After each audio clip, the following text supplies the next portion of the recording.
Welcome to Mid-Atlantic Exploration. Today I'm on Schoolhouse Ridge, which is part of the Battle of Harper's Ferry. And the Battle of Harper's Ferry happened before Antietam, and Stonewall Jackson captured over 12,000 Union soldiers during this battle,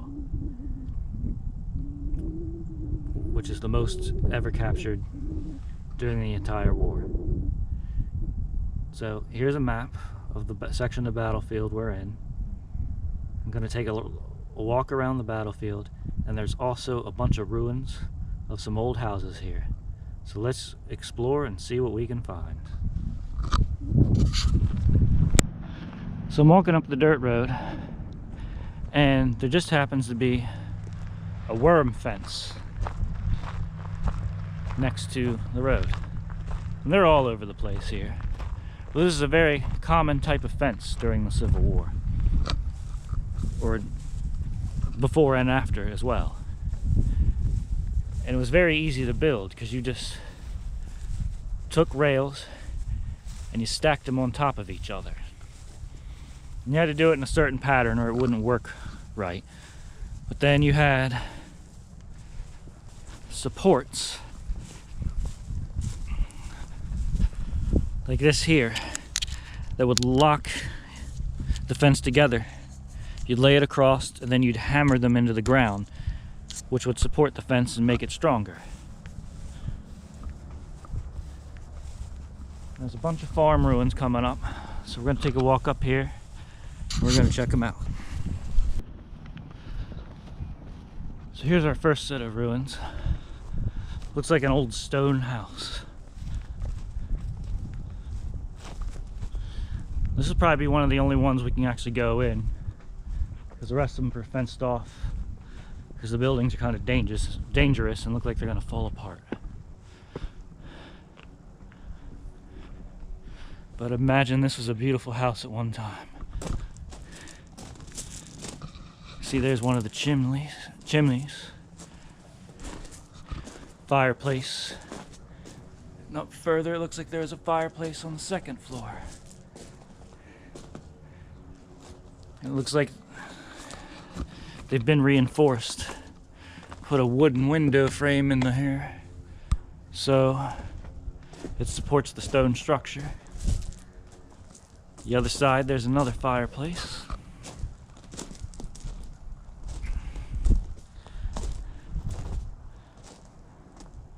Now, I don't know the dates of any of these buildings. Whether this was here during the Civil War or not, I'm not sure.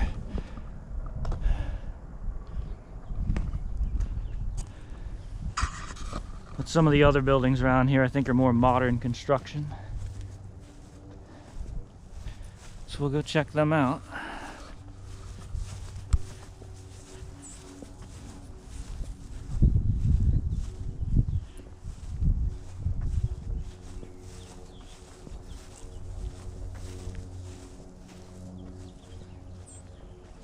Now, it really is quite peaceful here. Over 150 years ago during the battle, imagine it was a whole different story. Cannons going off everywhere, rifled muskets and smoke.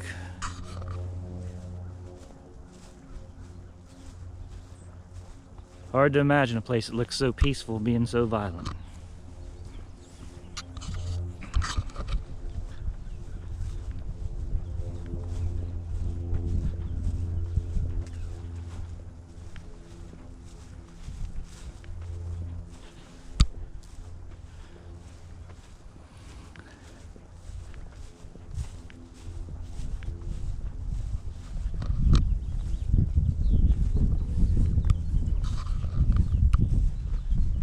Looks like we're coming up on some kind of small shed.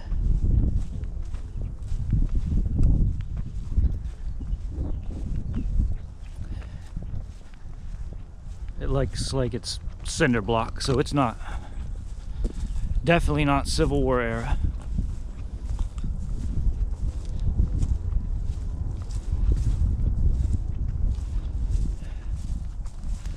And next to it there's a foundation with concrete walls.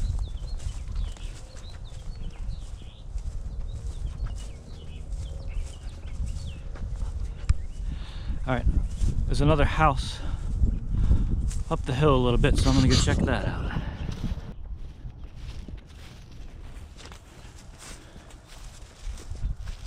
Alright, so here's the other house.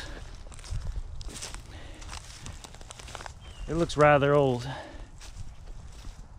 Like I said, I don't know how old any of these are. It's definitely a small old farmhouse, 2-story.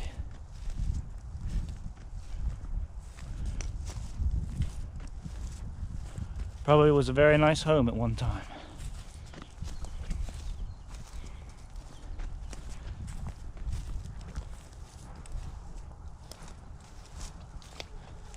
Like I said, we really can't get too close to most of these or go in any of them because they're fenced off and they're pretty dangerous. They're almost ready to fall down, a lot of them. Or a lot of them already have too.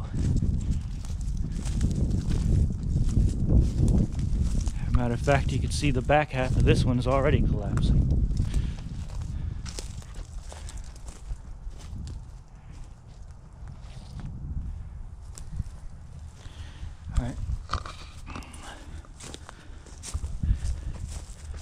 Now there's some cannons up ahead, so we're going to go take a look at those. Alright, so we're going to take a look at this cannon in particular. I might be wrong, I'm not 100% sure, but I believe this is an 1857 12-pound Napoleon cannon. And you can see the barrel is green. That's because it was made of brass, and brass oxidizes and turns green. But if you look at the back, where people have touched it, gotten their hand and oils from their hands all over it, it's brass. There's no green.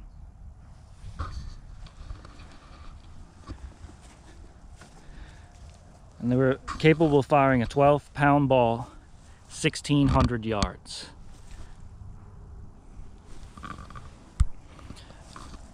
Now, the original frames of these cannons were made of wood.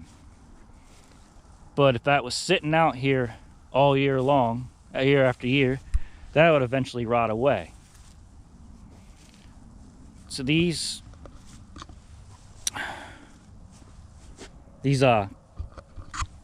frames they're sitting on are actually made of iron. And it's just painted to look like wood. So that's how they can sit out here all year long and not rot away.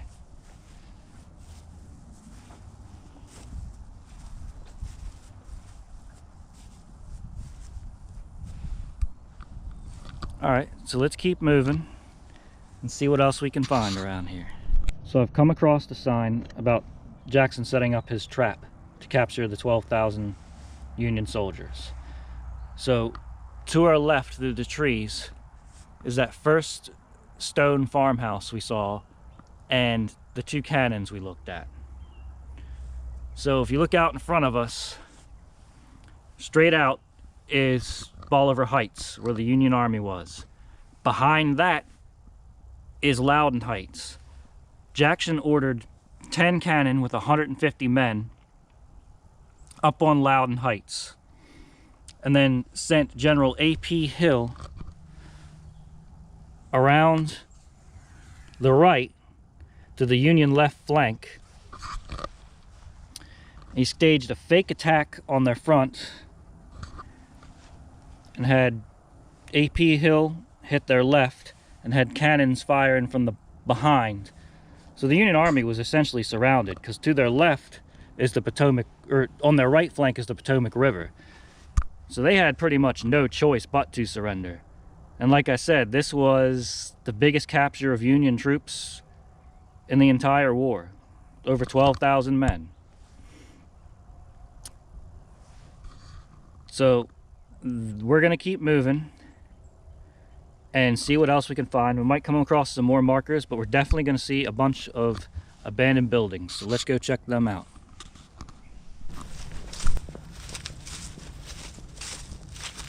We're coming up on our next abandoned farmhouse. We can get a little closer to this one, but we're still not going inside any of them. Because like I said, most of them are ready to fall apart. First we'll take a look at some little outbuildings up here.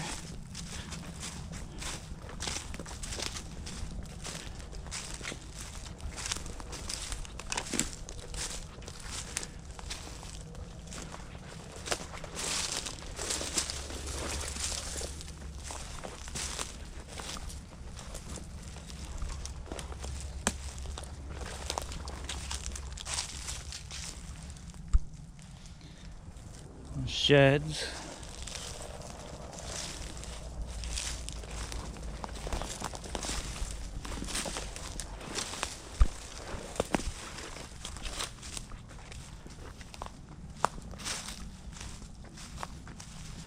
It's an interesting style of brick, if it is brick.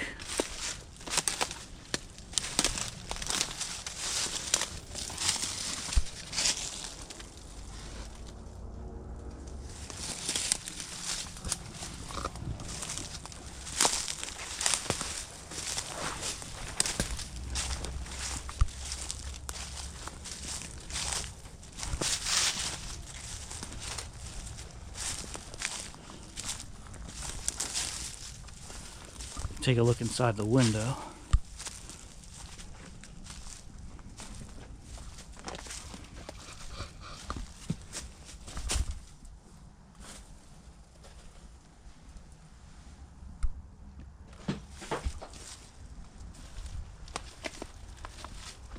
Something just fell in there, I heard a noise.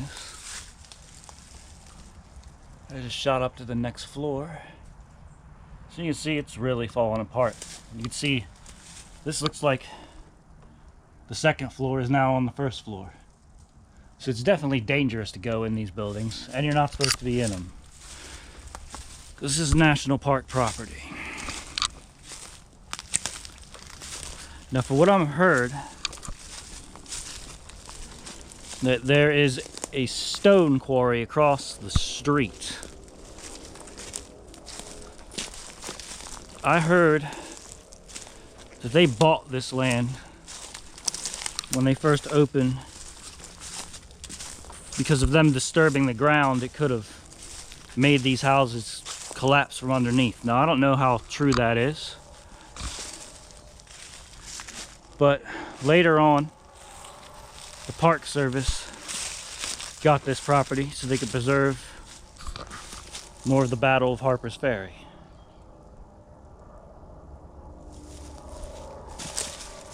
And they just left the buildings the way they were.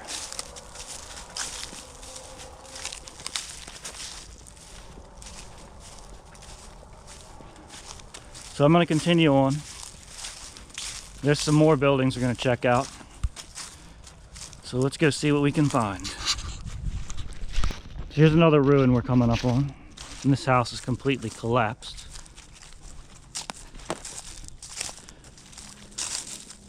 It's like a concrete foundation.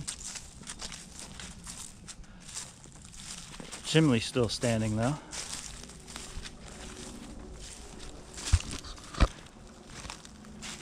And there's an old shed. Might even be an outhouse, not sure.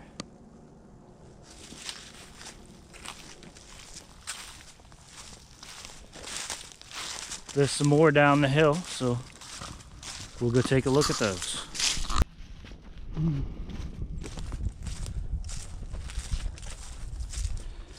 So I'm walking along the road, and across the street you can see an old house that's boarded up. Behind that's the quarry. And then up here on the right there's some more ruins of more houses that are close to the quarry. So we'll get up here and we'll take a look at those. So we're coming up on the other house ruins. This one is just foundation and the old front steps. They just lead up and go nowhere now.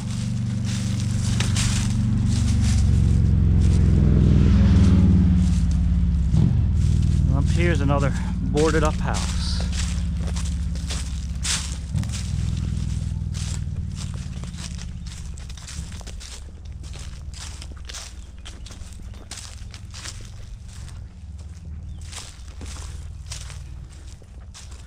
It's also got steps that go to nowhere.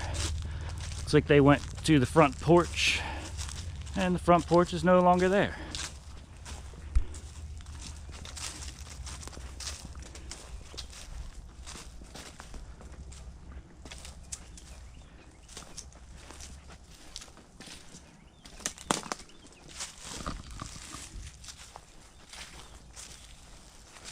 Okay, so that's going to do it for today's video. Now there are a few more ruins here, but there's just too many to cover in one video. So maybe I'll come back and do another one. But that's it for today. Thanks for watching. I hope you enjoyed the video, and I hope you're looking forward to the next one.